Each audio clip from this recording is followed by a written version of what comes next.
Hello friends, ഞാൻ കൽത്തപ്പം ഉണ്ടാക്കുന്നത്. അതിന് ഈ ഒരു ഗ്ലാസ്സിൽ പത്തിരിപ്പൊടി എടുക്കേണ്ടത്. പത്തിരിപ്പൊടി എടുത്തിട്ടുണ്ട്. ഇതാദ്യം ഒരു പാത്രത്തിലേക്ക് ഇടുക. ഇതേ ഗ്ലാസ് തന്നെ ഇത്ര തന്നെ ഞാൻ വെള്ളം വേറെ ഗ്ലാസ് ഈ വലിപ്പ ഗ്ലാസ് തന്നെ വെച്ചിട്ടുണ്ട്. ഇത്ര തന്നെ വെള്ളം എടുക്കുക. ഇനി 2 സ്പൂൺ ചോറും 2 സ്പൂൺ തേങ്ങയും എടുത്തിട്ടുണ്ട്.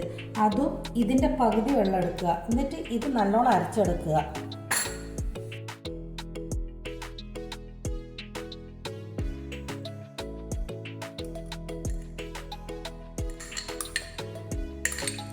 ഇതിന് വെള്ളത്തിൽ കണക്ക് കറക്റ്റായിരിക്കണം, അല്ലെങ്കിൽ അപ്പം ശരിയാവില്ല.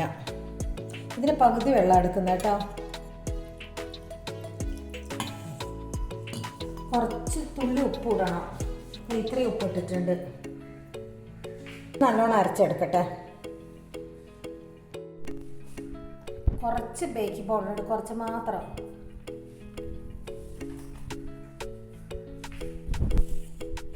ഇനി അരച്ച് വെച്ചത് ഇതിലേക്ക് മിക്സ് ആക്കുക. ബാക്കി എടുത്ത് വെച്ചിട്ടുള്ള വെള്ളം ഉണ്ടല്ലോ, 1/2 ഗ്ലാസ്, അത് കൂടി കൂട്ടി വയ്ക്കുക.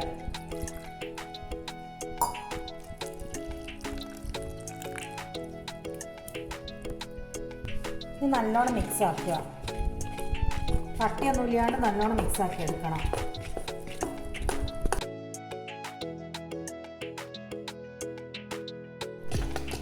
ഇതിന് ശർക്കര ഉരുക്കി ഒഴിക്കണം. പക്ഷെ അത് ആ സമയത്ത് അപ്പം ഉണ്ടാക്കുന്ന സമയത്ത് ഒഴിച്ചാൽ മതി. ഇതെന്ന് ചൂടിന് വേണം ഈ കൂട്ട് ഒഴിക്കാൻ വേണ്ടിയിട്ട്. അപ്പം അതുകൊണ്ട് അതിപ്പോൾ ചേർക്കുന്നില്ല, ഇതിലപ്പുറം ചേർക്കുന്നില്ല. ഇതൊരു 1/2 മണിക്കൂർ വെക്കണം. ഇതൊന്ന് കൂട്ട് കുറച്ച് നേരം ഒന്ന് പുതരണം. നല്ലോണം ഇളക്കിയിട്ട് നമുക്ക് മൂടി വെക്കാം. എന്നിട്ട് 1/2 മണിക്കൂർ കഴിഞ്ഞാൽ ഉണ്ടാക്കാം.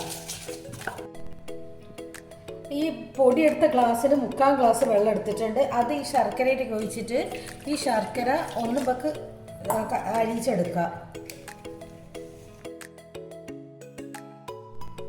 ഈ ശർക്കര ഉരുക്കിയിട്ടുണ്ട്. ഇനി ഈ കൂട്ടിലേക്ക് മിക്സ് ആക്കുക.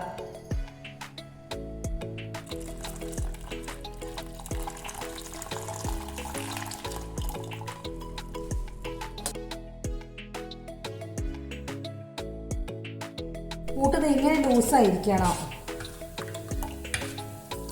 കുക്കർ വെച്ചിട്ട് അത് ചൂടാകുന്ന സമയത്ത് കുറച്ച് വെളിച്ചെണ്ണ ഒഴിക്കുക.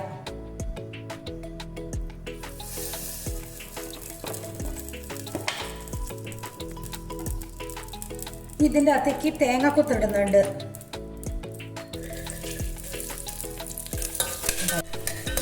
ഇതൊന്ന് ചെറുങ്ങനെ ബ്രൗൺ നിറാകുമ്പോൾ ചെറിയ ഉള്ളി നേരിതാക്കി മുറിച്ചിട്ടിട്ടുണ്ട്, അത് ഇടാം. ഇനി ചെറിയ ഉള്ളി ഇടുക.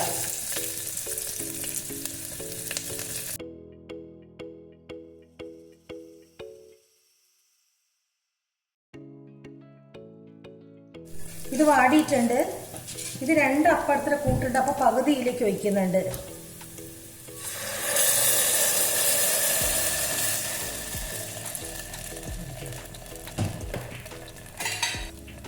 ഇനി ഇത് കുക്കർ മൂടി പോട്ട് ലോ ഫ്ലെയിമിൽ വെക്കുക. വെയിറ്റ് ഇടേണ്ട ആവശ്യമില്ല.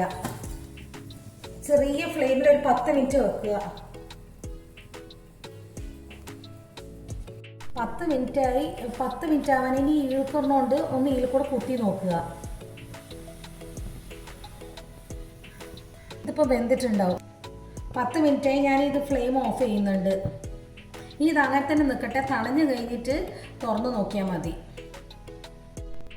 ഇനി ഇതായിട്ടുണ്ടാവും. ഞാനൊരു 10 മിനിറ്റ് വെച്ചിട്ട് ഇങ്ങനെ കുത്തി നോക്കുന്ന സമയത്ത് ആവാത്ത മാതിരി തോന്നി. അപ്പോൾ അതുകൊണ്ട് പിന്നെ ഒരു 5 മിനിറ്റ് കൂടി ജാസ്തി വെച്ചിട്ടുണ്ട്. ഒരു 5 മിനിറ്റ് അധികം വെച്ചിട്ടുണ്ട്. അപ്പോൾ ഇനി ഒന്ന് തുറന്ന് നോക്കി എങ്ങനെയെന്ന്. ഇത് നല്ലപോലെ ആയിട്ടുണ്ട്. അപ്പോൾ ഇനി ഇതെന്താക്കുക വെച്ചാൽ ഒരു പ്ലേറ്റിലിട്ട് വെള്ളം വെച്ചിട്ട് അതിൻ്റെ അകത്ത് ഇറക്കി വെക്കുക. ഇതൊന്ന് വിട്ട് വരണമല്ലോ, എന്നിട്ട് എടുക്കുക. കുറച്ച് നേരം അങ്ങനെ നിൽക്കട്ടെ.